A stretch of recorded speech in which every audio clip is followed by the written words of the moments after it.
Hello, everybody, and welcome back to another episode of the Benchwarmers Sports Talk podcast. As always, it's Labi here, and I'm joined by Jacob. Jacob, how are you doing today? I'm doing well. I'm doing very well today, Labi. How you feeling? Yeah, I'm feeling good. The sun is shining here at the end of November, Oh yeah. and we have a lot of sports to talk about. So we will talk NFL, we will talk college football, we will talk about why Toronto FC are no longer in the playoffs in MLS. We will talk Maradona. We will talk Jake Paul actually being a semi-decent fighter. If it were a normal year, we'd be talking like so much hockey right now. It was Saturday night last night. There's supposed to be some great games too. Yeah, maybe we'll even discuss sort of what's Disappointing. going on there because, of course, the NBA, and we'll talk about some of the Raptors signings that we caught after we recorded. But obviously, the NBA have their plan in place. The first Raptors preseason game, I believe, is December the 11th or December the Uh, 12th. I can't mm, entirely remember the exact date, but my point is we are about 3 weeks away from an NBA basketball coming back, and we still haven't heard anything from the NHL. So completely agree with you. Obviously, normally in the middle of November, we would be talking about a lot of hockey, but hopefully we'll see some hockey soon. But as of right now, we do still have a lot of other sports to focus on. So there will still be lots to talk about today. exactly. Let's get it started with some football then, shall we? Yeah, let's get right into it. And so, first of all, we want to wish any of our American listeners happy Thanksgiving. Obviously, this past Thursday was American Thanksgiving, and the reason everyone in Canada knows that is we got to watch some football in the afternoon. So, the best way to talk about Week 12 in the NFL, ooh, almost said NHL there, is to talk about what went down on Thanksgiving. So we have the Houston Texans blowing out the Detroit Lions 41-25, and the Washington Football Team blowing out the Dallas Cowboys 41-16. And following the game, the Lions firing head coach Matt Patricia as well as their general manager. Jacob, your thoughts on the two games and your thoughts on the Lions firing their coach and GM? First off, those two games were brutal for Detroit and Dallas, who played in Dallas with fans and still got humiliated like that by a Washington football team. That's the Washington football team. Enough said. Um, Ron Rivera is a very smart coach, and I think that game was a lot of coaching decisions. And I think I don't want to say he outcoached the other coach, McCarthy, but he did. And McCarthy, to me, looks like a coach who just doesn't have anything else in the tank. He gave it all on the line in Green Bay, won himself a Super Bowl, and now he's McCarthy right now. Um, yeah, well, that was bad for Dallas. Like that was embarrassing. But at the same time, you look at Dallas; they have no quarterback. They got like Elliott does nothing really, and Alex Smith just tore him apart. And then the let's go to the other game. The other Houston, man, Deshaun Watson looked good, and I haven't said that a lot because he's looked pretty bad this season. But man, if he played like that every single game, which is what they expect him to do and what they need him to do, then they would be in serious contention for, you could argue even a championship because that was an incredible game. The Lions firing their coach and GM was long, long, long overdue. They needed to get rid of him years ago. And I think that getting rid of him now is a mistake. I think either I think it's kind of like a Mike Babcock thing where you either fire him at the beginning of the season or at the end of the playoffs last season, or you don't bring him back or you play out the whole season. I think Detroit should have just played out the rest of the season. We know they're going nowhere. We know nothing's going to happen and see what happens. Fire him at the end of the year and then bring someone else new for a fresh start. Yeah, I think there's a lot of interesting points to bring up there. Um, I think with the McCarthy example, I think it's absolutely true that he just got outcoached by Rivera. I mean, you look at the fake punt, and I mean, I don't need to get too much into that. And people have who know a lot more about football have broken it down and said, oh, well, like there was a receiver open downfield, but I mean, at the end of the day, it just looked like there was miscommunication about what the play was. It was brutal. And so ultimately that does come down to coaching. And I mean, at the end of the day, you probably shouldn't be faking a punt on 4th and 10 at your own 24-yard line when you're in a one-score football game. So, yeah, I just think that there's so many issues with the Cowboys. You bring up Zeke, and a stat that I heard that really surprised me was he only has one rush of more than 20 yards this season, and it ended in a fumble. Oh my God. So, Like, yeah, that's obviously not a good If look. that doesn't sum up Dallas this season, I really don't know what else does. Yeah, and I mean, obviously, Dalton looked fantastic last week in a big win against the Vikings. He did not look great this week, but obviously that's what you get with Dalton. You know, he's a serviceable quarterback, but you're not going to expect him to, put in an all-star performance every week. And honestly, we do have to talk about the football team because, it looks like they're being well coached. Obviously, they're not the most talented team, but I think they're getting the most out of the team. And obviously, it's a bonus that the fact that being 4-7 puts you at the top of the division. I mean, they look good for what they are. Like, I'm not going to say that they look like a good team because obviously, they're missing so much talent in so many spots. But the fact that, the Washington football team to be 4-7 with the team that they have, they're doing well. And I think that you do have to give them praise for that. Switching over to the other game, absolutely agree with you. The decision to fire Patricia should have happened probably at the end of 2 seasons ago, definitely at the end of the last season.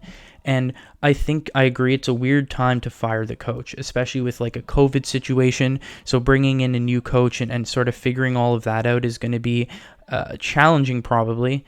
But at the end of the day, I mean, it's better late than never at the end of the day. And talking about Babcock, I'm sure you would agree that the Leafs are in a better place now than they were before with Babcock. And, obviously with that type of stuff, you have to transition. And, maybe it's not the best time to have a transition, but the transition needs to happen.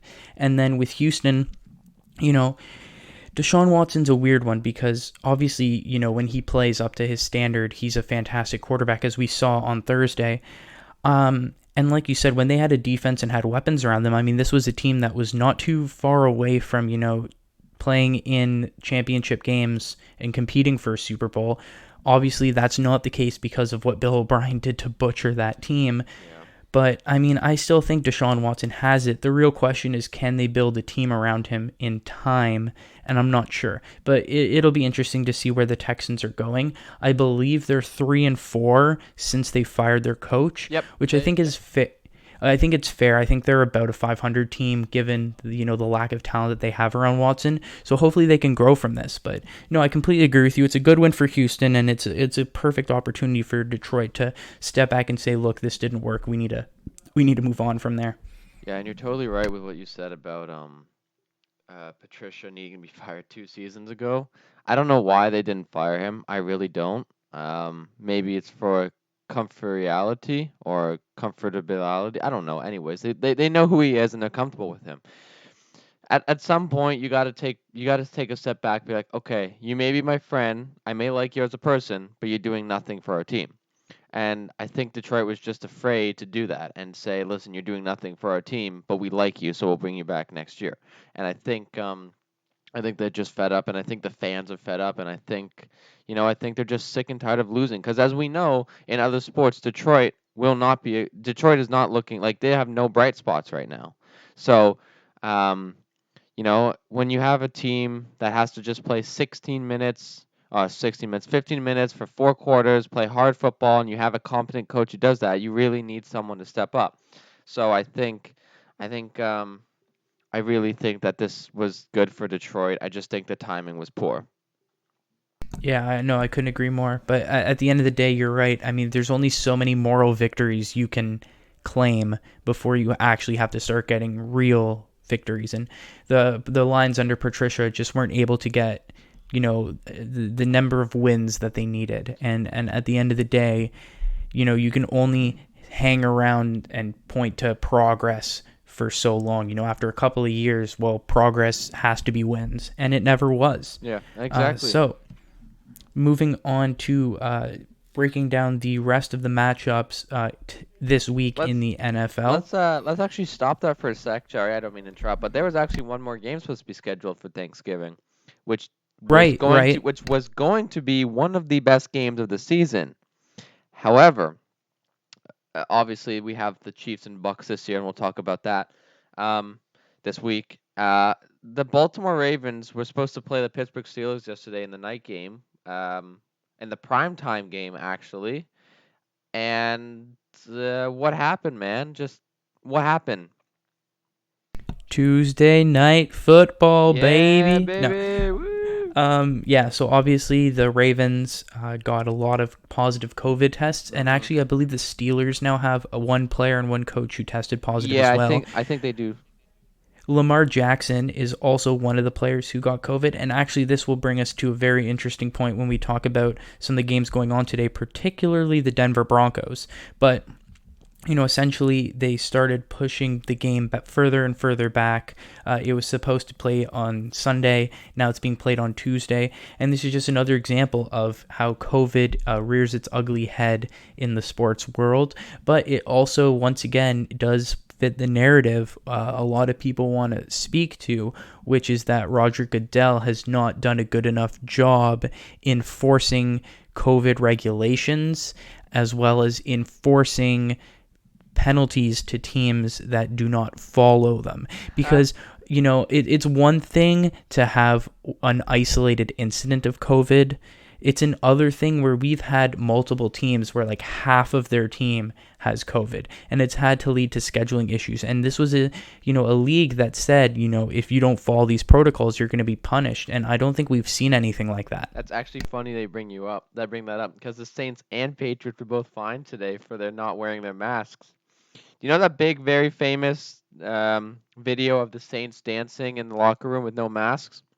Yep, so they get punished for dancing in the locker room, even though, from what I know, they haven't had like a huge effect of COVID on the team. No, yeah, you're right. Meanwhile, the Titans, half their team had COVID, and now it looks like half the Ravens team has COVID, and they have not been punished. Well, the Titans were punished, but I think not severely enough. Well, yeah, Meanwhile, like you said, you have a team celebrating a win, and just because they're not wearing masks, even though they're all technically in the same bubble because they're all on the same team, in the locker room, I don't think masks are really going to do anything in that situation. Yet they're being severely punished for it. Yeah, they got charged $500,000 and a 7th-round draft pick for failing to wear masks. The Patriots were fined $350,000, and that's it. And the other thing that I do want to talk about is obviously the Ravens were able to get their game pushed back. So the plan is, hopefully the team will be able to get all the testing that they need done and all the isolating that they need done to be able to field what should be a very strong lineup for Tuesday. But this afternoon, and we'll talk. Hold on, we'll talk when we talk about the Denver game. Then I'm gonna bring up the Ravens once again, just so you know. Right, because the thing with the Broncos right now is they have to play with a wide receiver at quarterback today because all of their quarterbacks have to isolate because of COVID, and the NFL seemingly is doing preferential treatment where a team in Baltimore, who a lot of people predicted would be a Super Bowl contender, if they lose, they fall to 500. Yep. And it looks like the NFL is pushing back their game to give them a fair shot, where you look at the Broncos, a team who by all intents and purposes, is out of the playoff hunt, but that shouldn't be affecting the NFL's scheduling decisions, and they have to go out there with a wide receiver playing quarterback. I think that sends the wrong message, and it sends a message of we only care about your team if you can market well, if you have Lamar Jackson at quarterback, and if you're a team that, not even a team that is doing well, because let's be real, 6-5 isn't really that impressive of a record. It's the fact that it's the Baltimore Ravens and it's Lamar Jackson and it's a hyped up media team, in my opinion at least. Yeah, I agree. All right, well, let's get to the games. We'll talk about that later. No, absolutely. So the first game is the Chargers and the Bills, and I mean, once again, the Chargers, they're always a tough team to face, and the Bills, probably not the most confident team. They are coming off a bye week, though. So I mean, the Chargers always find ways to lose. I'm taking the Bills. I'm taking the Bills, but the Bills like to find ways to lose too. So I think it's gonna be who doesn't want to find a way to lose this week. And I'm taking the Bills today too. Yeah, I know I agree with you on that one, but I mean, the Bills are just more talented. I mean, they do find ways to lose, but at least it was against a very good Cardinals team, for example. They should be able to handle the Chargers. Oh, did Oh, I didn't know this. The Browns chief of staff, Callie Brownson, will become the first woman to coach an NFL position group in a regular season game. Interesting. Oh, well, there you go. Congratulations to her. And obviously, another big female first coming up later when we bring it to the college football talk. But I guess that's a perfect way to get into the Browns game. Yeah. They play the Jacksonville Jaguars today. And I mean, I don't think we have to talk about this game too much. Nah, I think the Browns are gonna win, and I really do. And I know Baker is so inconsistent. I know, but Nick Chubbs and Kareem Hunt will absolutely outrun your team. And the good thing about them is you can always switch between them and get good productivity out of both of them. So I have the Browns easily beating the Jags today. I mean, it's the Jaguars; they should be able to handle that. But I mean, I will say this: if the Browns win and go to 8-3, they are the least convincing 8-3 team I think I've ever seen. But I Yeah, mean, I agree. on one hand, least convincing 8-3 team I've ever seen. On the other hand, they're 8-3 and they deserve that respect. I mean, if you were to tell me that this deep into the season, the Steelers and the Browns would have a better record than the Baltimore Ravens, I don't think a lot of people would believe you, but Yeah. that's where we're at. And you do have to give credit to Cleveland. It might not look pretty, but they're getting wins. They're getting wins. All right, what's the next game on the season, on the day? Huge divisional game between the Tennessee Titans and the Indianapolis Colts. First place in the division is up for grabs. You have Derrick Henry coming off an overtime walk-off touchdown run, and you have the Indianapolis Colts coming off an overtime victory against the Green Bay Packers. A big statement win for them. This could go either way, and I think this is going to be probably one of the better games in the 1 o'clock window. I have the Colts winning. I don't trust the Titans. I really don't. And obviously, they're up for this is first place in the division, but the Colts look more legit to me than the Titans do. Tannehill, don't get me wrong, Tannehill and Henry are playing up to what they need to be. I just don't, one of those players goes down and there's the season basically. Maybe they can salvage it and get into a wild card spot, but the Colts the Colts are definitely like a dark horse team that no one expected to do very well this year because of the Colts. No one talks about the Colts since Manning or Luck even. You could talk about Luck.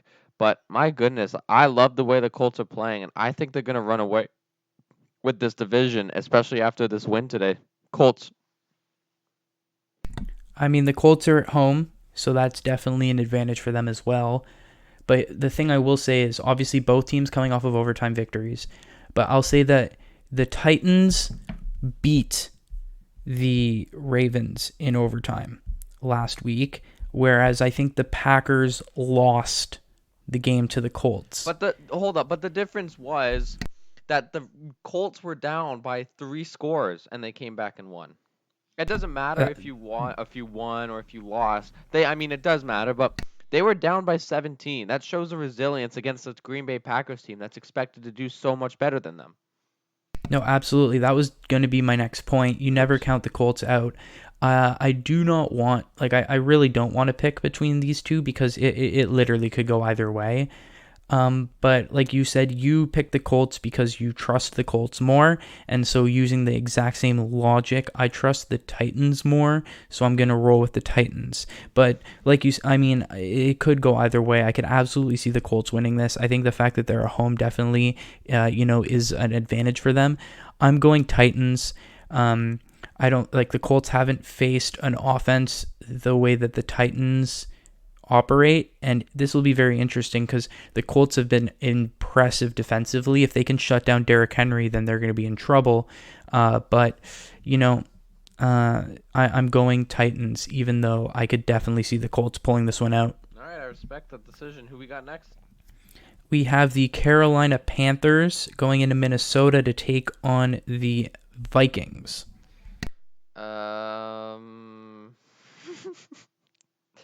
I don't really know who to pick here. I'm gonna let you choose first because I don't really know.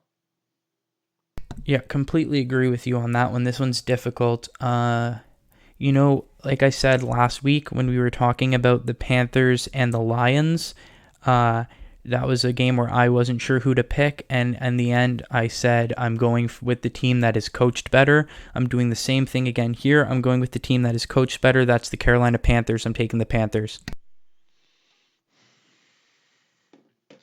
I'm only going to agree with you because of that. Otherwise, this is a game I don't even think I'm going to watch or even pay attention to because there's no serious playoff implications and it's just kind of another game. I'm going to go with the Panthers as well.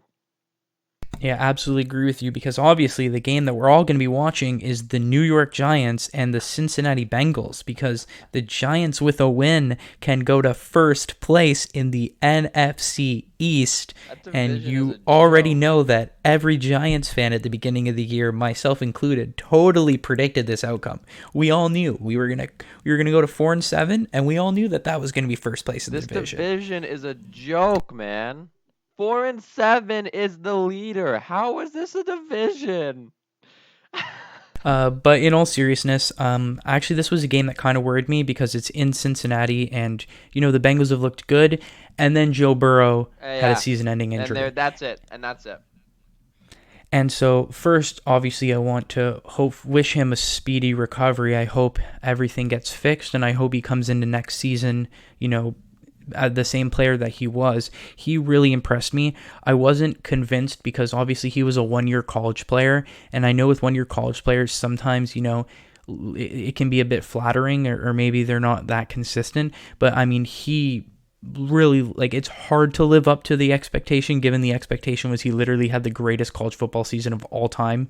Yeah. But he lived up to that hype, and I think Burrow is gonna be a franchise quarterback with the Bengals if they can nurture him. But then the question becomes if they can nurture him, because boy did they set him up to get injured. He was not protected, and he was throwing the ball way too many times, and he was open, like the team was opening him up to get hit, to get sacked too many times, and it resulted in a torn ACL, MCL, and further structural knee damage. And that's the thing that worries me, because ACL damage nowadays, with like how advanced medicine has become, it's like 8 months and you're back.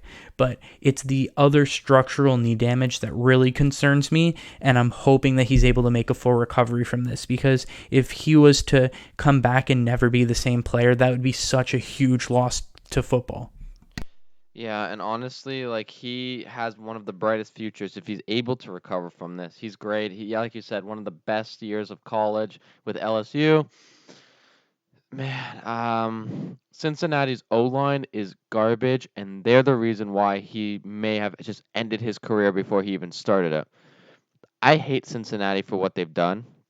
This young kid could have been a franchise quarterback. He could have been the future. He could have been the Manning of your team, except obviously maybe not as good because it's Cincinnati, but he could have been like that morale to your team. And then all of a sudden, he's done. Just like that. It takes one hit. And because he got hit quite a few times because the O line is that bad, his season is done. And hopefully, like you said, he can return for next season because they're going to really, really need some talent like that. But way too many throws, way too many hits. It was just a disaster in the making. And honestly, I'm cheering for the Giants because I hate everything about Cincinnati right now and what they've done to this poor man's career. Yeah, really hope that the Giants can take advantage of this situation and win the game. And the Bengals need to draft offensive linemen coming into this year's draft. And I think that that's sort of where we stop that conversation. Moving on to actually what could be a pretty interesting game. The Cardinals traveling to New England to take on the Patriots in Foxborough. Obviously, the Cardinals, one of the biggest surprises of the NFL this year in a good way, and the Patriots, one of the biggest surprises in the NFL this year in a bad way. I don't think we've ever seen the Patriots below 500 this late into the season, like this century. So it's weird to see them like this. Your thoughts on the game? I think people are looking at this too in depth maybe. So I think the Cardinals Murray's going to win it. No problem. I think Cam Newton is a little, again, I always say is a little over his head. He's a little old. COVID really got to him, and now he's just not playing the same way he used to. Cardinals are going to win this game. Yeah, I agree. I mean, the Patriots lost to the Texans last week. I mean, the Cardinals, if they take this game seriously, which I imagine they will, considering the tight playoff race that they're in, the tight divisional race that they're in, this should be a win, and I do agree with you. I believe that they'll go in and get it. Moving on to what is two more AFC East teams. You have the Dolphins with Fitzpatrick back in behind center, taking over for Tua, who is listed as a nagging injury. And then you have the Jets, who are trying to go to 0-11 on the season. And I mean, I don't think we have to talk too much about this. I mean, whether it was Tua, whether it was Fitzpatrick, whether they put a wide receiver in at quarterback, the Dolphins are winning. Yeah. Was it quote unquote nagging injury? Yeah, so he's listed as injured. But I was going to say, this opens up the question, is he actually injured, or is it he was benched last week when he didn't play very well? Yep, he was benched for poor performance. I think they still lost, but this is a weird. Honestly, this team is a little bit weird to me. Just when they were looking legit, and maybe they're gonna take second in the AFC East. I believe it's the East. Um, they do this, and they switch back to Fitzpatrick, and this may, you're like, oh, they preach Tua, he's gonna be a future. Let's bench him.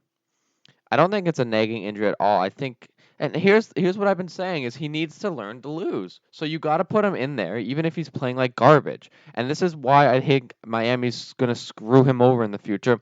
They took him out of a game because he was playing poorly, right? The Vikings would have never taken Brett Favre out. The Packers never would have taken Aaron Rodgers, and the Patriots sure as hell would not have taken Brady. And they didn't take him out when he was losing against the Saints that badly. You need to learn to lose. And because they're taking him out here, he doesn't have the chance. He hasn't technically lost a game. He hasn't been in there for the full game, and I think Miami is going to screw him over. You need to learn to lose in the NFL. You need to win better. You need to lose better, and you can't do that if you're sitting on the bench. So I don't know what they're doing now. I don't know what the coach is thinking is a good idea. Stick with one, believe in them, and if they get screwed over now because Fitzmagic doesn't do what he's supposed to do, then who looks like an idiot? The coach does, and the coach could lose a job despite having over a 500 record because now you've jeopardized your season by you're unsure with what you're going to do. And I think this really speaks a lot to Miami and the culture in Miami regarding football. Um, is there is no culture. And unfortunately, it seems as if Miami doesn't have it figured out. It seems if this isn't a nagging injury and it just is because they don't want to hurt his self-esteem, well, too bad. You're an NFL superstar. You win great and you lose poorly. So if it's really not a nagging injury, there's no reason why he shouldn't. They were so confident when they pulled Fitzpatrick. And Fitzpatrick was so betrayed, and he was pissed, and he wanted out, and he wanted back in. So, um, stick with one, play out the rest of the season, and decide at the end who's going to start. Yeah, I think that's the big issue. It's the lack of consistency. It's you have to pick one or the other.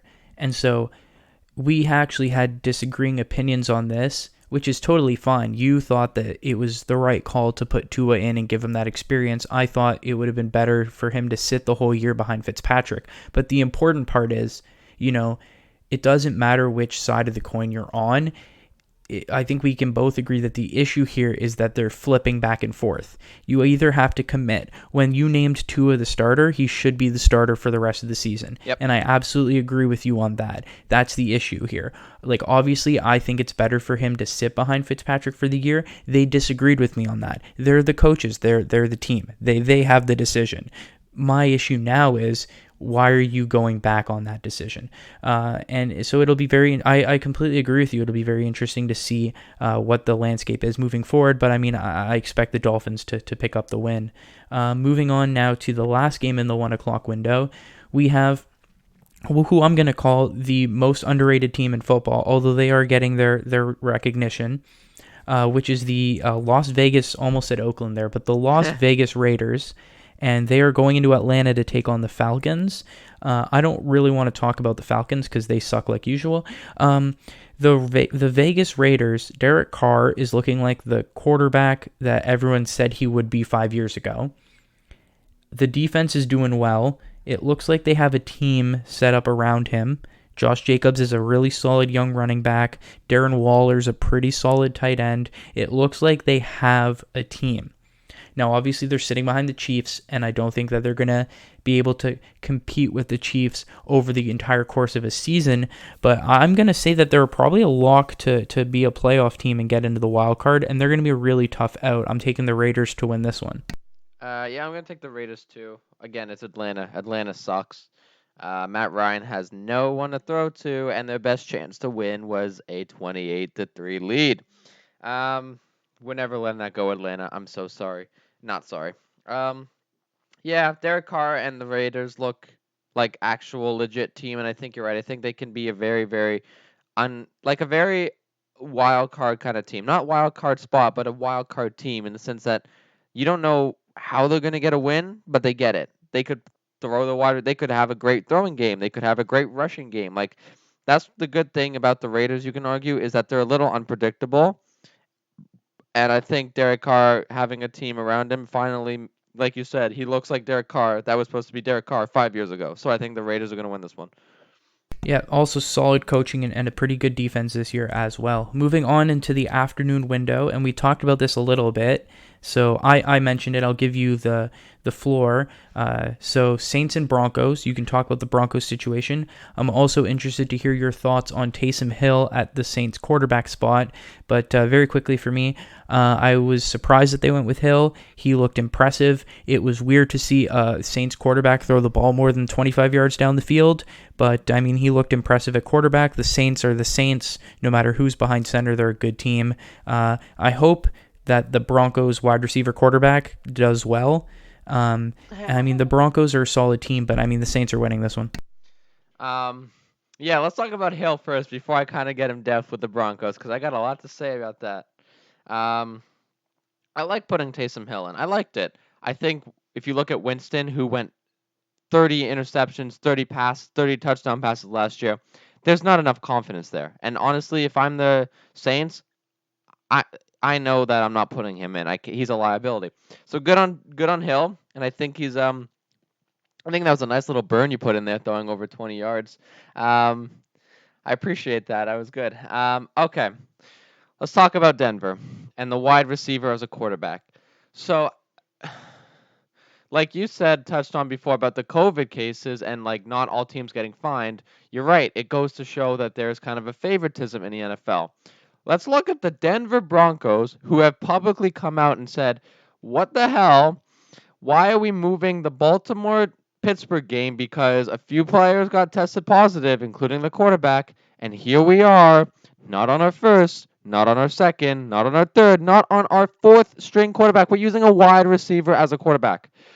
How is there how is there equality in what people want to watch today? And it's the Saints. Like this game, like the Saints aren't team. They're 8-2. Or I think they're 8-2, right? Or they're 9-2. The Saints are I think they're 8-2. 8-2. 8-2. Okay, so you're talking about an 8-2 team who leads the NFC South, and you're not gonna move this game because it's Denver. Like, what? Why? They don't have a. They're playing with the wide receiver as a quarterback. How are you gonna tell me? Like, Lamar Jackson goes out. That sucks. It really does. Former MVP. All right, let's move their game to Sunday. Okay, they still got more cases. Let's move their game to Tuesday. Denver. No, we're gonna play. They have no quarterback. That's okay. They can survive. Like what? What do you mean they can survive? You cannot survive on a wide receiver as a quarterback. I'm sorry, unless he played in college and he's a rookie, then maybe. But even then, no, you can't because he's a wide receiver, not a quarterback. So I'm really disappointed in Roger Goodell and what he's done kind of this season or what he hasn't done, and it's given every team an opportunity to have a fair match. The Broncos should not be playing this week. They should be playing Thursday or they should be playing next week and have this game maybe rescheduled till later on in the season. I mean, it sucks. Like my brother is a Broncos fan and he's like, "What the hell are they doing? Like am I going to even watch a real game today?" Like It's going to be a blowout. The Saints are going to destroy the Broncos, and there's nothing they can do about it. And it sucks to be a Broncos fan now, especially since they're kind of in a rebuild mode. Now they have no quarterback. Like, how is this in any way a fair fight? Roger Goodell, you should be very disappointed that you're not giving every team an opportunity to have a fair fight, and you only care about your money, which sucks. But anyways, let's move on. That's enough for me. Yeah, I mean, completely agree with you. Apparently, the Broncos wide receiver played quarterback in college for a little while, but like you said, I mean, that really shouldn't be the decision that you're forced to make. Completely agree with you with everything that you said there. We have a couple more games to quickly power through. Obviously, we want to spend some time talking about Chiefs and Buccaneers, so we'll quickly get through the other games. We have the 49ers and the Rams. Now, I called the Rams to beat the Bucks last week, and they did. And once again, I think that the Rams are one of those teams where, if they figure it out, they're a really good team. And the 49ers are still dealing with a lot of injuries. It's a really key divisional game. I'm picking the Rams again. They're at home this time. They're looking good. They're coming off a big win. I'm taking the Rams. It's a good prediction. I like that. Um, the Rams do look good. I will not lie. They really do. And what's really shocked me about them this year is they've you know, kind of shut everyone up in the sense that no one really thought they were going to do anything. And obviously, they're playing a very bad 49ers team. So it's not hard to say that they're going to win. So I'm with you. I'm with you. Not just this game in the sense they've shut everyone up, but other games where they beat teams that should have won. But yeah, I'm going with the Rams. And then we have the return of Mitchell Trubisky at quarterback tonight, Sunday Night Football. They go into Lambeau to take on the Packers. I mean, it's clear what's happening. I mean, Trubisky's throwing for 450 yards and 5 touchdowns, and the Bears are winning this football game. Like, obviously, I'm taking the Packers. I think that they will rebound. It's a huge rivalry game. Obviously, the Packers and Bears hate each other, and I think that the Packers are going to realize, look, we messed up last week. That's not who we are. Chicago's coming in here. We're going to show them who we are. I think Trubisky is going to struggle early to have to get back into being used to being a starting quarterback. And by then, if the Packers jump out to an early lead, I mean, it's pretty much game over at that point. I think the Packers win, and I think it's going to be ugly. Here's where I think you're wrong. And I think the Bears are going to come out with the victory here.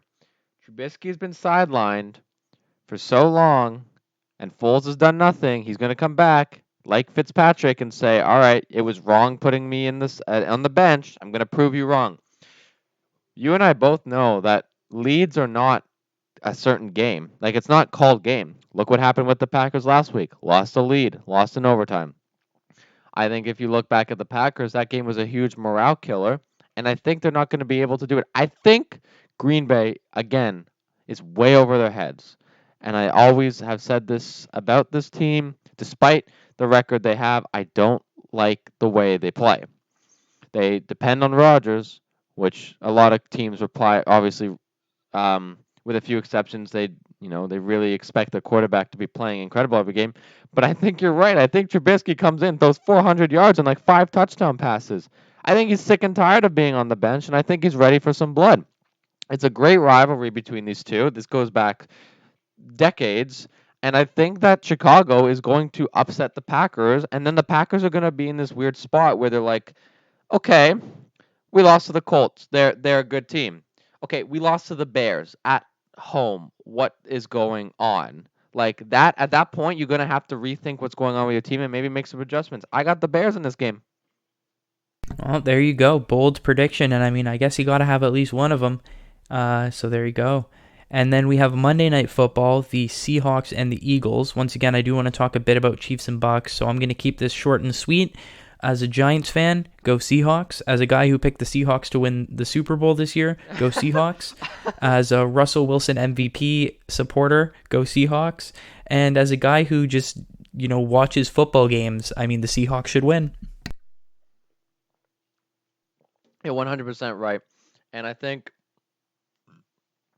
the Seahawks are going to bounce back. And I don't think there's much of a competition here for them, to be honest with you. I got the Seahawks winning. And then in what's probably going to be the most interesting, most watched game this week, I'm going to give you a chance to talk the most about it. Because, of course, you're a Tom Brady fan, Buccaneers fan, and the Chiefs are your pick to. The Chiefs were your pick, and then you switched to Tampa Bay. So I'm gonna give you the stage. I've never given up on the Chiefs winning the Super Bowl. What are you crazy? You said Tampa though would make it this year. Now though you switched up to Tampa, saying I said you said you. So in your mind, this is a Super Bowl preview. Yep. With the Chiefs and the Buccaneers. Yeah, and I stick to that. And so that's why I'll give you a chance to preview your Super Bowl preview. The one thing I will say, though, is, the Bucs are coming off of a tough loss. I think they'll play a lot better, but, I think the Chiefs are too good, and I think the Chiefs win this game again. Yeah, obviously Brady last week threw a few very untimely picks, one being right at, the final drive of the game. This is going to be either one of two things. One is going to be a shootout, next score wins at the final end of the game, or it's going to be a battle of strategy. It's going to be running the clock, maybe getting a score here, and hopefully your defense can come up. I don't think Brady's throwing another pick this season. He's sick of doing that, and I'm sure he's been very hard on himself, as Brady does. I still think this will be a preview for the Super Bowl, and I think this is going to be one of the best games, if not the best game of the season. I would love to see this game go into overtime, tied at 45 or something, like a 50s to 40 win or something. It would be absolutely great. And I think, oh man, it's tough to pick one. I like both teams a lot, and I both have them in the Super Bowl. But I'm going to go with the Chiefs, and I'm sticking with them winning the Super Bowl. I think Mahomes is just absolutely insane and doing Mahomes thing. Don't take away from Brady, because he's Brady and he's able to pull wins out of places no one thinks he should get wins. But I think Mahomes is a lot younger, is a lot more agile, and I think his thinking and the way he gets passes out, you saw that pass last week. It was the under the hand pass into the end zone. Brady would never do that. That's so wrong. It looked so wrong, but it worked. The Chiefs won, and I think the Chiefs are winning today, and it's going to be a really fun game to watch. Yeah, the last thing I'll say before we wrap up NFL talk and move on to college is, a lot of people were talking about Brady has no weapons when he was playing in New England last year and was struggling. He has no weapons, he has no O-line, he has no this, he has no that. I don't think he could have any more weapons in Tampa, and he's still struggling. Now, once again, I'm not trying to disrespect Tom Brady. Obviously, he's one of the greatest of all time, if not the greatest of all time. But I think, once again, we're just at a point where you have to start being more realistic about who he is as a quarterback at 42 years old. And so, obviously, he's still a fantastic quarterback, and that's evident by the Buccaneers' record at 7-4. They're still going to be a very solid team. They'll make the playoffs, but I think when he comes up against an elite quarterback like Patrick Mahomes and an elite team like the Kansas City Chiefs, you saw he struggled against a Rams team last week. I think we're starting to, obviously we finally hit that point where Brady is at the end of his career and he's just not the same Brady that he was before. And once again, that's no disrespect to him and to the team, but he has all the weapons in the world and he's throwing a career high in interceptions. And so I think that just speaks to the fact that, enjoy. If Tom Brady has a good game, enjoy it, because I don't think there's going to be too many more of those. Just don't forget what Brady's like in the playoffs. He always win. He always finds a way to win. So we'll see what happens tonight. No, absolutely.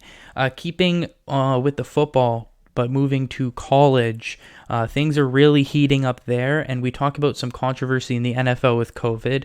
Well, we might have some controversy in the NCAA, especially when it comes to rankings, but obviously we'll start with the biggest news, which is there was the first ever female college football player to take a snap in a Power 5 conference game. So congratulations to Sarah Fuller. She was the goalie for the Vanderbilt soccer team who won the SEC championship. And then what ended up happening was the combination of Thanksgiving and COVID meant that the team was left without anyone who could kick. So she they reached out to her as a soccer goalie and said, hey, I mean, you probably have decent leg strength. Can you kick? And she absolutely went for it. And she kicked off the start of the second half.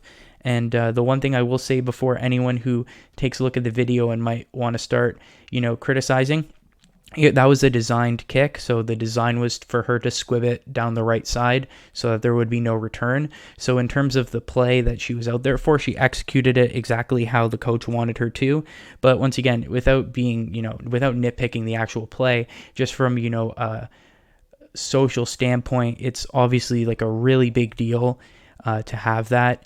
And obviously with a position like kicker, I mean, that's something where gender doesn't really matter because, you're not being tackled.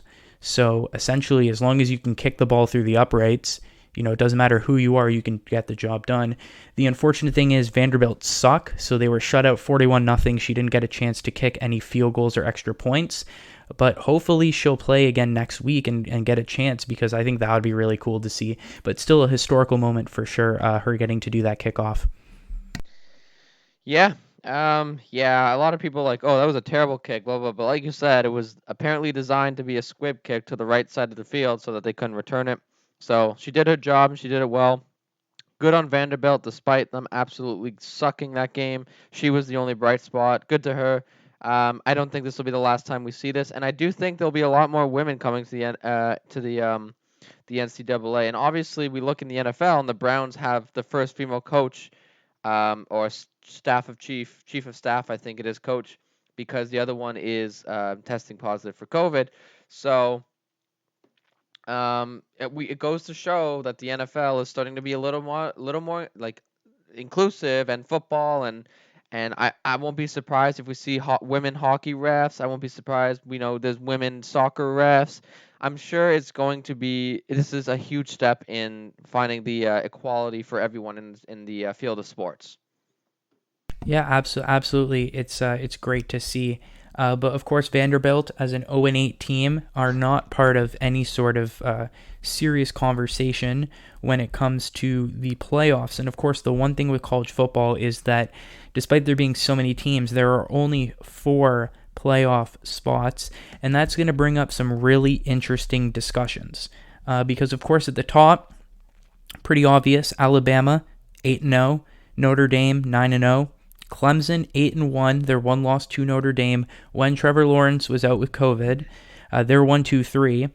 But then I think it becomes very interesting because you have Ohio State at number 4. And the thing with Ohio State is there's no denying that they are one of the 4 best teams in the country. But they're 4-0 because the season started late because of COVID. They've had games canceled because of COVID. And I believe on their schedule, they only have 2 more games. Yep, they only have 2 more games against Michigan State and against Michigan, which means that they will most likely be a 6-0 team. Even if they win the conference championship, they'll be a 7-0 team. Now, you have teams below them like Texas A&M, Florida, big SEC schools. If they win out, and let's say, hypothetically, they beat Alabama in a conference championship game, they will be 9-1 or 10-1. Now, at this point, you have to think, what is better? Is a 10-1 record playing the whole season better than a 7-0 record? Do you punish Ohio State because of COVID? And then behind them, you have Cincinnati, who, of course, do not play in a Power 5 conference.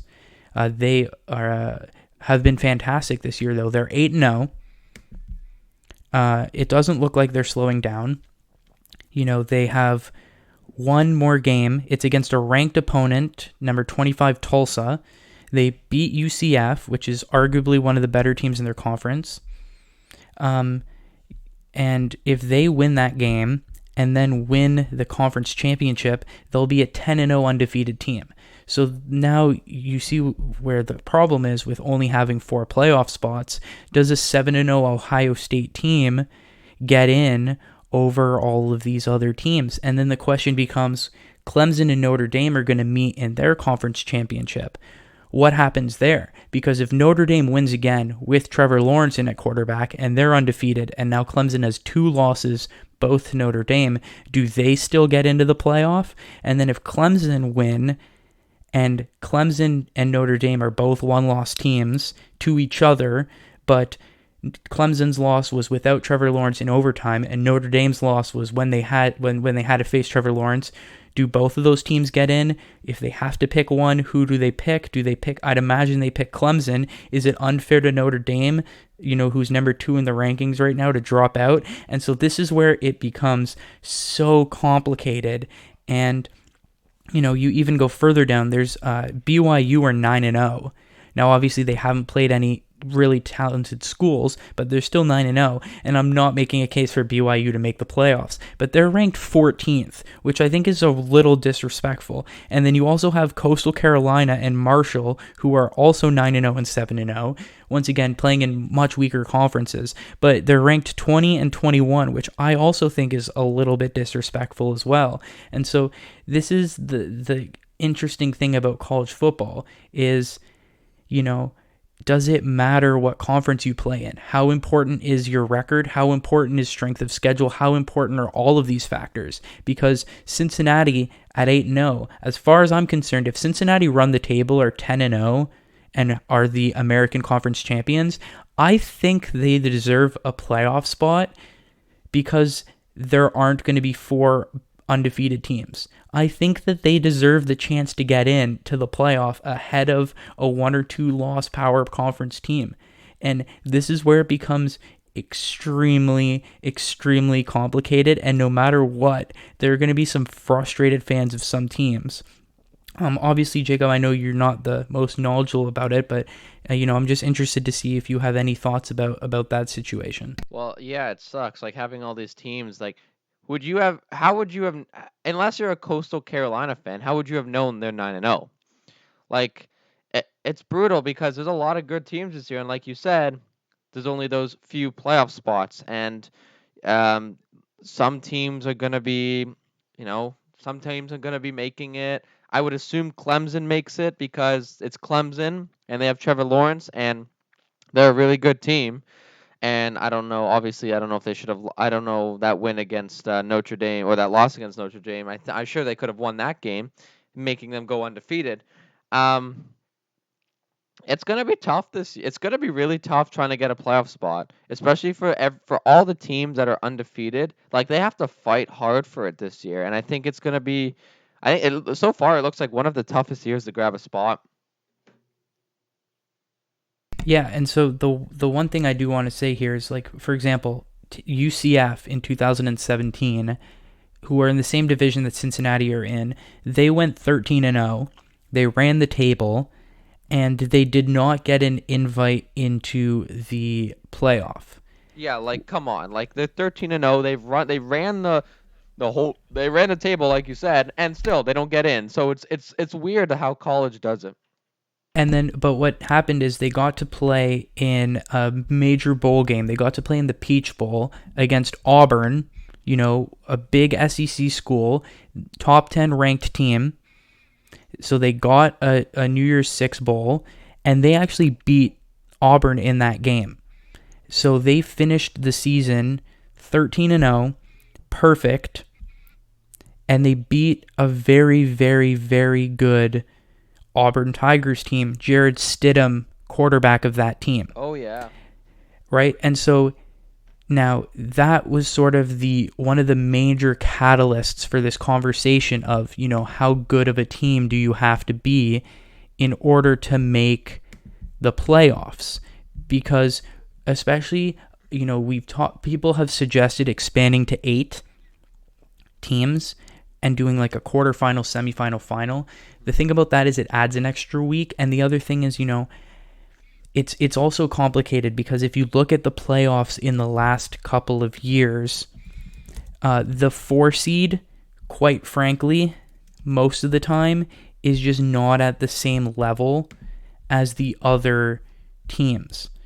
And we've seen instances in which those teams that are ranked at number 4, particularly the last 2 years, Oklahoma's ranked number 4, and they've gotten absolutely demolished in the semifinals. And so the question becomes, this year, you have a situation in which you'll have a Cincinnati team that is most likely going to be undefeated? Do you put them in that number 4 spot and say, here's your chance to prove that you can compete against the number 1 team? And that will put a lot of pressure on them if they get that chance. Because quite frankly, I mean, like I said, you have an Oklahoma team that were absolutely demolished in the semifinals.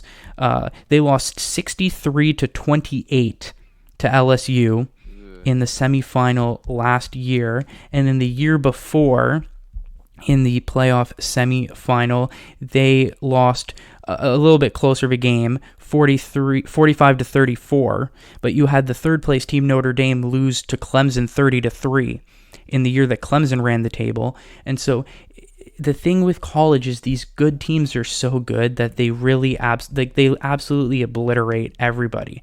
And so the question becomes, do you give another team the opportunity to try and compete and try to give them a chance to prove that they can beat a good team? What I think will end up happening is that Cincinnati, if they run the table, will probably get a game against one of the other teams that miss the playoffs narrowly. Like, I could see them playing a Texas A&M, Florida, Georgia type of team, and I really hope Cincinnati wins that and proves that, you know, they can do really well. But like you said, that's the complicated thing about college football. It's, you know, at this point we know that Alabama are most likely a lock. I'm interested to hear your thoughts on the Ohio State situation, because they're going to basically play half as many games as these other teams. But if they run the table undefeated, I mean, you can't blame them for COVID. I mean, at the end of the day, you can only beat who's put in front of you. But I think you have to include them, right? Well, yeah, I don't see why you don't include them. Yeah, I know COVID doesn't care who you are. So, like you said, you play whoever you're given. And if you're given a certain like half amount of games, you have to capitalize because you have half the chance to win. You know, if you're given 10 games and someone else is given 20 and they go 10-10 and you go 10-0, like, who deserves to be there more? You, because you're undefeated. And I think it's a really interesting situation because, you know, because the situation they're in, they really have their backs against the wall. And they really, really have to make opportunity with what they have. And I think they will. And I think they will do very, very well in the face of danger. And I think they're going to go undefeated. No, they're absolutely going to go undefeated. Here, the last thing I'll say before we wrap up college football talk is, here's what I want to happen, just because I think it will lead to absolute chaos and really force the committee to make crazy decisions. I'm imagining Alabama will run the table. I don't see them losing, so I think Alabama will go into the playoff at number 1 undefeated. I want Notre Dame to beat Clemson again in the ACC championship game. Okay. And then they'll be undefeated, and they'll be a very, very easy number 2 seed. Ohio State's going to run the table. They'll probably get in at number 3. And then I want number 4. I want them to pick Cincinnati as the number 4 seed, because at that point, Clemson will have 2 losses, both to Notre Dame. Texas A&M or Florida are going to have a second loss because one of those teams is going to play in the SEC championship and lose to Alabama. Right. So your biggest competition in terms of who you're going to put ahead of Cincinnati are going to be teams with 2 losses, one of those losses being in their championship game. Meanwhile, Cincinnati will be 10-0, assuming they run the table, as undefeated conference champions. I want to see them get into the 4 seed, and I want to see what they can do against Alabama in a meaningful playoff game. Oh, that's what I want to happen. It's more than likely to happen, too, so I can see this prediction being very accurate. But the reason I say I want it to happen that way is because I want to see if they include a 2-loss Clemson team in as the number 4 seed, because that will really prove, at the end of the day, it seems like in college football, conference matters more than record. which is Right. unfortunate. Yeah. But that's a situation that we're in. And if you look at something like college basketball, obviously with the ability to have a 64 team, 128 team tournament, obviously you're able to invite schools. If you have a good record, regardless of your conference, yeah, you might have like a 10 seed or an 11 seed, but you'll get the chance to play against the best teams if you keep winning. Oh yeah. Where 100%. unfortunately in college football, you're looking at a situation where Cincinnati could run the table 10-0 and not be given a fair shake to compete against the best. And I think that's unfortunate. It sucks, but it's just how it's laid out. So I think your prediction will stand, and I think it'll be. I think you'll be standing here in a few weeks, going like, "Ha, told y'all, told you so." Yeah, so shout out to all the Cincinnati fans out there. We're gonna switch it Except up. if you're a Bengals fan, we don't like you. Yeah, no, I meant University of Cincinnati.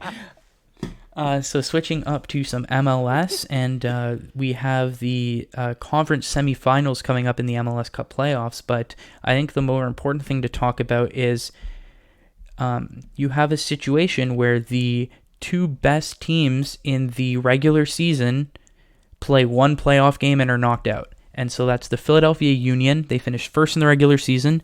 They lost 2-0. Done. Toronto FC finished second in the regular season. They lose 1-0 to Nashville. Done. Your thoughts on the Toronto FC game? Because obviously being in Toronto, you'll know more about that than anything that Philadelphia has done. And then your thoughts on a playoff format where you can be literally the two best teams in the regular season, one playoff game, eliminated. Brutal. And I give credit to Nashville. This is their first year in the league, and they shut up the 2017 champs. TFC, you watched that game, I'm assuming, yeah?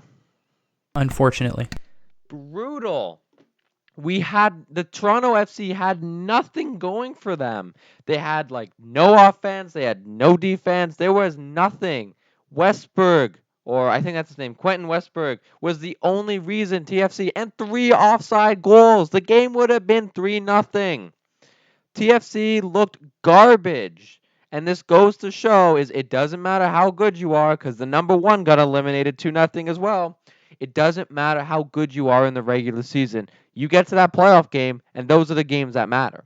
And good for Nashville for going in there and telling TFC, we don't care if you're number 2. We don't care if we had to play in to get here. We don't care if this is our first season. We're going to beat you guys. And they scored in extra time, with a minute or 2 to go, and TFC looked flat. They look absolutely horrible. I know yourself as a diehard TFC fan, I know you probably have some choice things to say, so I'd like you to take the spotlight. Labi, sir. Yeah, I think the most important thing you said is they scored 3 offside goals. But here's the thing. 3 goals offside. And the 3 offside goals, it wasn't, the defense played a good high line. The defense played an offside trap. It was a smart offside. Nope, they just got lucky.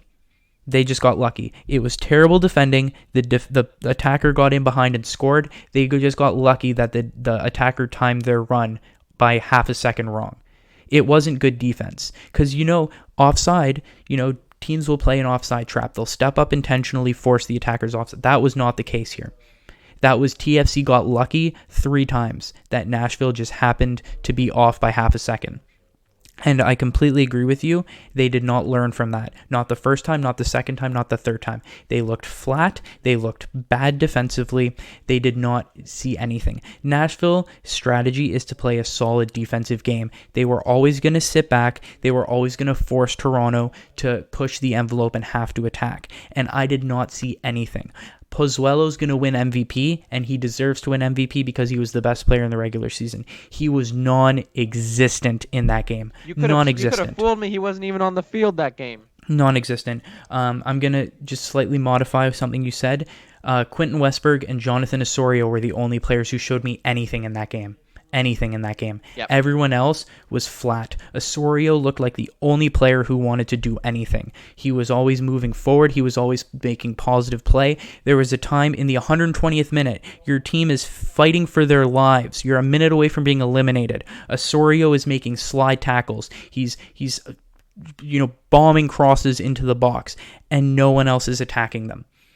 Westberg made a fantastic save in like the 88th minute Yeah, it was to keep fantastic. to make it go into extra time. If it wasn't for Westberg, we would have lost. If it wasn't for VAR, first of all, to correct the offside goals, we would have lost. But I mean, absolutely flat. And so I wanted to say that first, just to get sort of personal bias out of the way, because, like, once again, to go more to a neutral standpoint, as a Toronto FC fan, we did not deserve to win that game. In a one-off playoff game against Nashville in that game, Nashville deserved to advance. They were the better team in the game. They deserved to advance. Here's where my issue is. Take nothing away from Nashville, but I disagree with a league that is set up where normally it's a 34 regular season, 34 game regular season. This year, because of COVID, it was a 23 game regular season. But how is a regular season going to boil down to one game? Now, once again, with the way that the playoffs are currently formatted, Toronto deservedly eliminated. Congratulations to Nashville. My issue, I'm not trying to make excuses for them. They know the way the playoffs are set up. They had to show up and they didn't. But I think they need to change the format. And here's the unfortunate thing. You have all of these American fans who are like, "Oh my goodness, the playoffs, they're so uncertain. Look at all the upsets that are happening. This is so exciting." That's bullshit. It is. Like, in the NBA and in the NHL, upsets still happen in the playoffs. You got to win 4 out of 7. You got to prove that you are the better team over a larger sample size. If you look at soccer in any other country, they don't have playoffs at all. And look, I know, MLS, American soccer, it's never going to switch to a league format. There's always going to be playoffs. I can live with that. Why did we eliminate the 2 legs? The Champions League, it's played over 2 legs. And I don't see anyone in Europe complaining. I don't see anyone in Europe saying it should go to a one-off game. The playoffs should be a 2-leg game combined score. Because if you look at that situation, as bad as Toronto FC were, it was 0-0 after 90 minutes. They would have had a chance to play a second leg and figure it out. And you know what? Credit to Nashville, the way they were playing, I don't think Toronto FC would have figured it out, and I think Nashville probably would have advanced over 2 legs. New England beat Philadelphia 2-0. 2-0 is a very hard deficit to overcome in soccer, especially because they would just sit back and defend and then play on the counterattack. So if you play over 2 legs, the teams that advance would probably advance anyways, but then at least it would be more fair. I could say Toronto were able to be the home team second. They were able to, have some sort of advantage. They were able, the regular season was able to mean a little bit more. And then the other thing I'll say, it's a 26-team league. Why are 16 teams making the playoffs? That's ridiculous. It's ridiculous. You look at a team that made the playoffs had a record of 7 wins, 3 ties, and 13 losses. That's ridiculous. It goes back to the whole talk about the NFC East, and that's a special scenario because most of the time you're not going to have 4 garbage teams in a division. The fact of the matter is, the regular season needs to mean more. You need to restrict the number of teams that make the playoffs, and you need to make them 2-legged ties, because I think that's just a more fair way to make the regular season mean anything. The reason why I would rather watch a Newcastle United game, because that's my Premier League team, like a Newcastle United League game, than a Toronto FC League game, is because I know that the Newcastle United League game means more. The Toronto FC League game means nothing, because I know Toronto FC is good enough to make the playoffs. And then at the end of the day, literally Toronto FC's season comes down to 4 games. The 34 regular season games mean nothing because I know they're good enough to make the regular season, to make the playoffs. Then they just got to win 4 playoff games in a row. And the fact that you can have a league where 34 games mean nothing and then 4 games are your entire season, I personally think that that's a joke. And that's why I think Major League Soccer is a joke. And the only reason I watch MLS is because Toronto's my local team. If I didn't have a local team in MLS, I would not care about the league. I would not watch the league. In my opinion, it's an absolute joke. And I hate the fact that Toronto has to play in such a joke of a league. And I literally only watch because it's Toronto. Man, tell me how you really feel. Holy. I agree with you on most things. I think if you're the second and the first, you're coming into a game, in a playoff game. You're in the playoffs. You're first and second seed, and now you expect to win. And here's where I lose it a little bit with you. Is just because no, don't take it personally. It's just I think as a 1, 2, 3, and 4 seed, you should win these 1, 2, 3, 4 single games. You should because um you're the better team and the season proved it. And I agree, the regular season means nothing except for the seeding. Toronto FC, if they played like they did all season, would be on their way to the finals. Like they would be, they're unstoppable. They were an unbelievable team. Same with Philadelphia. They'd be in the finals before the finals. The I don't know what they call it in the MLS, but conference finals, I think. Yeah, conference finals. Okay, yeah. So they would be in the conference finals playing each other the way it should be. When you face a team like Nashville, who you've never seen before in the playoff spot, this is the first time the two teams played, so they had no idea what each other were like. So I don't really blame Nashville for taking an opportunity because they knew how TFC played. Oh, they've seen them. They've seen them on TVs. They've seen them on reels. I'm 100% sure. They looked at their playoff experience and they said, "Oh, this is how they play." TFC was just unable to adapt to a team they had no idea about.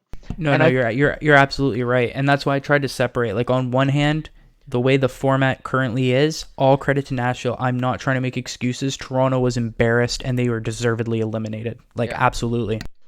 I'm not disagreeing with you in the sense that it's stupid how it comes down to one game, and one game could eliminate, which it did, the first and second seed in the first game. But Nashville got through a play-in game, so their season could have ended there.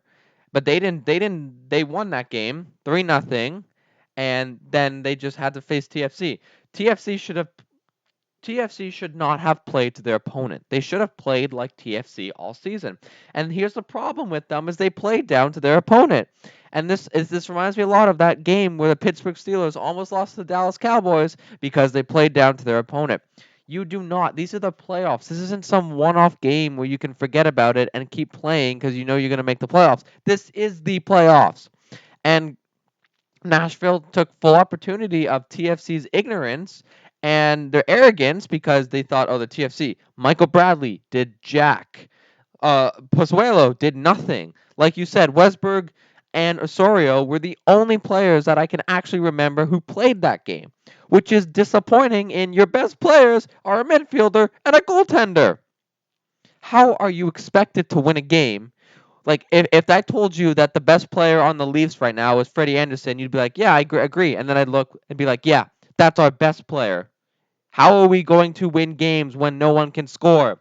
How No, is not even best player. For you to say he was our only good player. Yeah, okay, that's much better. Thank you very much. How can you win a game when there's a guy on the other side of the field who's playing better than 99% of your team? And like you said, Osorio was excellent with those box crosses. They're some of the best I'd seen all season from him. And what happened? Nothing. 3 offside goals called back. TFC deserved to be buried in a hole that game, and they got lucky they weren't embarrassed 3-0, 4-0. So shame on them. Greg Vanney, I personally think needs to go. He was unable to adapt, and he hasn't won in what will be 4 years now. So figure it out. Either Greg Vanney needs to learn and adapt, or he needs to go. And I think, again, it comes down to the whole Detroit Lions is we're familiar with you, we're comfortable with you, and I know we're winning regular season, but it doesn't matter when you lose to a team that just made their first appearance in the playoffs. So figure it out, TFC, because you guys are on a very, very tight string right now with everyone in the city. No, I absolutely agree with you. I think it's time to move on from Greg Vanney. And here's the reason why. Because obviously in soccer, it's very different than other sports. Obviously, there is a salary cap to a certain extent in MLS, and without getting too complicated, essentially you can have a select group of players who don't count towards the salary cap, and you can basically pay them however much you want, which is why Toronto, as a big market team, it's kind of funny how Toronto FC are able to do what Leafs fans wish they could do, and that was, spend as much money as they want because there's like limited salary cap, or like how the Raptors are able to pay all this luxury tax because Toronto's a big market team. So Yeah. they have, like, I think other than New York other than New York and LA and probably Miami moving forward, Toronto has the biggest budget out of all of these. Like, they have a top 5 budget in the league. They're able to bring in the best players. We had the best player in Giovinco. We currently have the MVP in Pozuelo. So the expectation for Toronto is to win trophies, and that's a justified expectation because the team is one of the best teams in the league. And so it's very different than like hockey or baseball, or I guess baseball is actually probably the best comparison because there's no salary cap in baseball. You know, the expectation for the Dodgers was win the World Series, and it was a fair expectation because they paid their players more than everybody else and they had the best team. That's basically where Toronto FC's at. So I completely agree with you. Like, is it harsh to fire a coach when he just came second place in the regular season and he's made 3 finals in the last 4 years? You can argue that it's harsh. The fact of the matter is he's won one trophy that's not the Canadian Championship. He's won one trophy. Yep, and that's it. And that's all he has to prove for himself in all his years he's been in Toronto. So We've lost a Champions League final. We've lost 2 MLS Cup finals. And we've actually lost the Canadian Championship last year. So you're not even the best team in Canada. Montreal won that last year. They still have to play the Canadian Championship final this year. They play Hamilton Forge, a Canadian Premier League team. Yep. And I said this to my dad.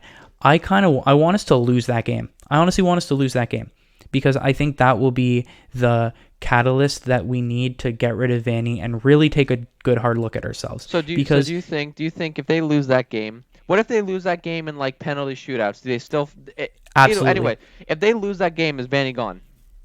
Yeah, and I think Vanny should be gone regardless because at the end of the day, the Canadian Championship. No, once again, I want to be a champion of Canadian soccer. I want to support Canadian soccer. I want to be as positive as possible. And the steps that the Canadian Championship has made, the fact that we have our own Canadian soccer league now is fantastic. We're able to develop more talent. There's more teams. It's growing well. The Canadian national team is the best it's ever been in my lifetime. So once again, I want this to be sort of built on that. I'm not being critical. I'm being realistic. We're not there yet. These Canadian Premier League teams, in the context of Toronto FC, are weak competition. We should demolish this team. We should win the Canadian Championship every single year because our only competition is Vancouver and Montreal. So for us to look at Vanny and say, oh, well, he's won 5 Canadian championships or however many it is, that doesn't mean anything to me. That does not mean anything to me.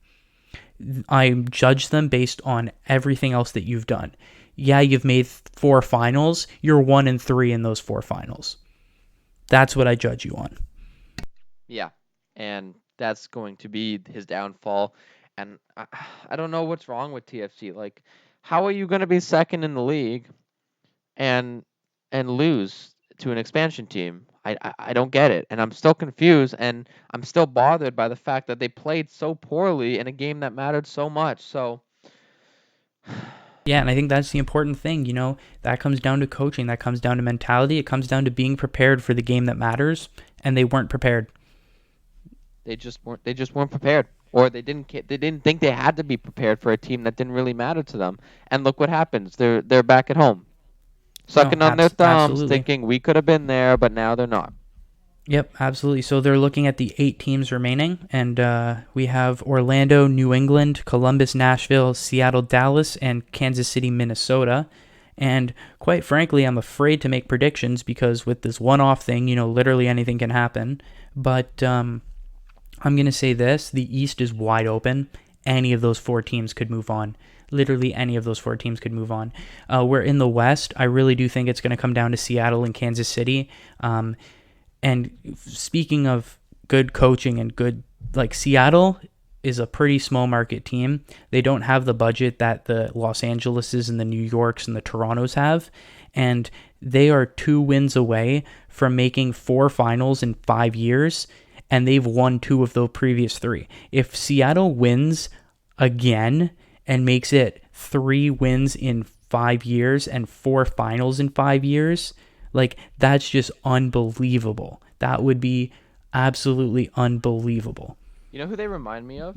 Kind of the Tampa Bay Rays, in the sense that no one really pays attention to them until they start making noise. And look at what they're doing with the budget of like a 4-year-old. It's unreal. Like Seattle deserves to win this, and I think Seattle is going to win this again. And I think they're going to. Everyone's going to have to take a big look at them and be like, "Oh, these guys are threats," or like, "These guys are actually threats, and we need to be scared of them." And then it's going to get a lot tougher for them, and they're just going to win and win and win until they can't win anymore. Absolutely. Actually, my bold prediction is I think Orlando City is going to win this year. Wow, that is a bold prediction. Because I think, for those of you who didn't watch it, Google Orlando. Oh my goodness, who are they playing? Google the penalty shootout that happened in the last round between Orlando and it's going to come to me who they played. New York City. The craziest penalty shootout. I know we're running late, so this is the last thing I'm going to say. So, the rules in soccer is on a penalty shootout, the goalie has to stay on his line. And I'm sure Jacob, as a former soccer goalie, can tell you that you always step off your line. You literally cannot stay on it, because if you do not step off it, you will not make the save. So now, because of VAR, they can check replay, and if the goalie does come off his line, they retake the penalty. And then if he keeps doing it like a twice, he will get a yellow, and if he does it again, he'll get a red. Precisely. Which is important. The goalie's already on a yellow card going into the penalty shootout. He steps off his line, so the penalty has to be retaken. He's given another yellow card, so that's a red card he's sent off. At this point, Orlando is winning the penalty shootout, and if they score with their last penalty, they go through. Yep. So they miss the penalty. So that means... What does that mean, Labi? So now the backup goalie gets ready because he's going to get substituted on because their goalie just got a red card and they had an extra substitution left over from the game. The referee says, sorry, the game's over. We're in a penalty shootout. You're not allowed to make any more substitutions. So you know what that means? Up steps one of their defenders. I believe it was one of their fullbacks. I can't remember if it was their left or right back, but one of the defenders steps up and has to go in net. Yep. So at this point, New York's like, oh great, we're in a penalty shootout, and they literally have a defenseman playing goalie. This is going to go well. The defenseman playing goalie saves a penalty. Like the New York doesn't miss the net or anything. Makes a save. It was a good save too. It was a pretty good save. Pretty good save. And then Orlando scores and advances into the playoffs. Absolutely crazy. And honestly, I got a funny story for you. How I kind of got into goaltending when I was younger is this same situation happened. I don't remember. I don't think you were in the finals because you played too.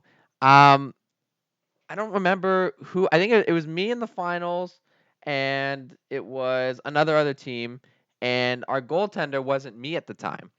And this was the year after we won in Diamond Corner.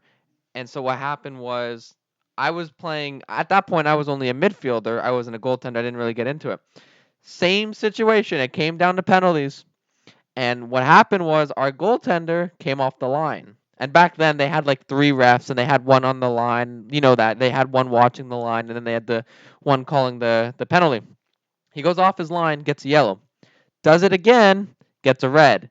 So now we're all hard pressed. Who's going to go in net? Blah, blah, blah. I decide I'm going to go in because who cares? I'll be back again next season. And I was always hoping I would always get you, me, and our friends, Andrea and Nicola. Shout out to them. Nicola, yeah, remember them? That was good times. Yeah, of course. I was going to say that I'm not part of the story at all because my team never made the finals. But yeah, thank you. Oh, it sucks, doesn't it? Anyways. We'll move on from that. And so I go in. All I need is a save. That's all I need.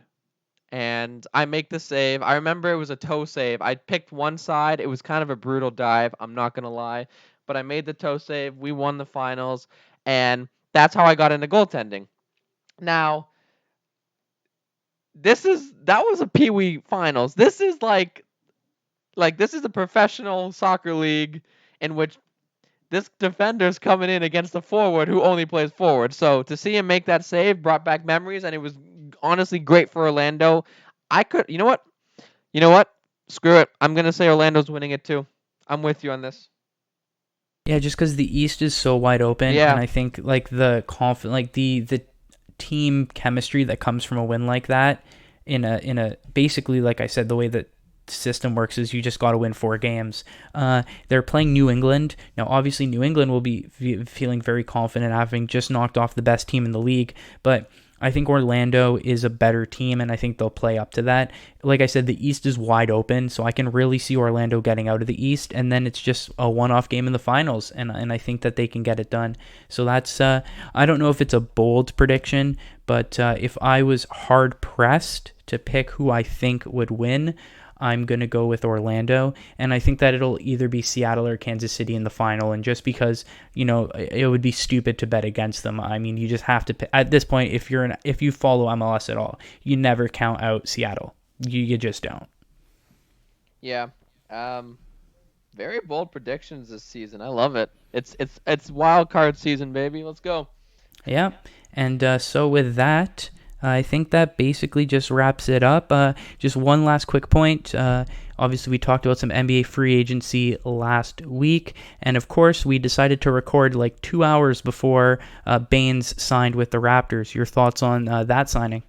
Good sign. I like him. I like Baines. I watched some of his highlights. He seems like a pretty decent guy. I'm, obviously that means we lose Ibaka and we lost Gasol, both to LA teams. But bringing in Baines is definitely going to be a huge, huge moral boost to the team. Yeah, couldn't agree more. Also, shout out to Aaron Baines Fan Club on Twitter, one of the better Twitter accounts around the NBA that you can go and give a follow. So I want to shout them out. But yeah, I completely agree. I think it's a good signing. I mean, he's basically fits the role that we will want our center to play perfectly.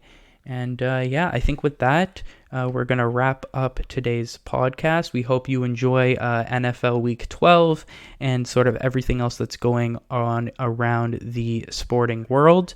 And once again, these podcasts will be coming out every Sunday afternoon. So hopefully you enjoyed this one, and we'll keep listening moving forward. Any last thoughts, Jacob? No, I think that's it. I think I got. Oh yeah, Orlando's winning the MLS Cup. Let's go, baby. There you go. Orlando City, MLS Cup champions. Mitch Trubisky's throwing for 450, and I think that's really all you need to know. We gotta always have those final thoughts at the end, though. Yeah, there you go. So we want to thank you guys again for listening, and we will see you next week. Goodbye.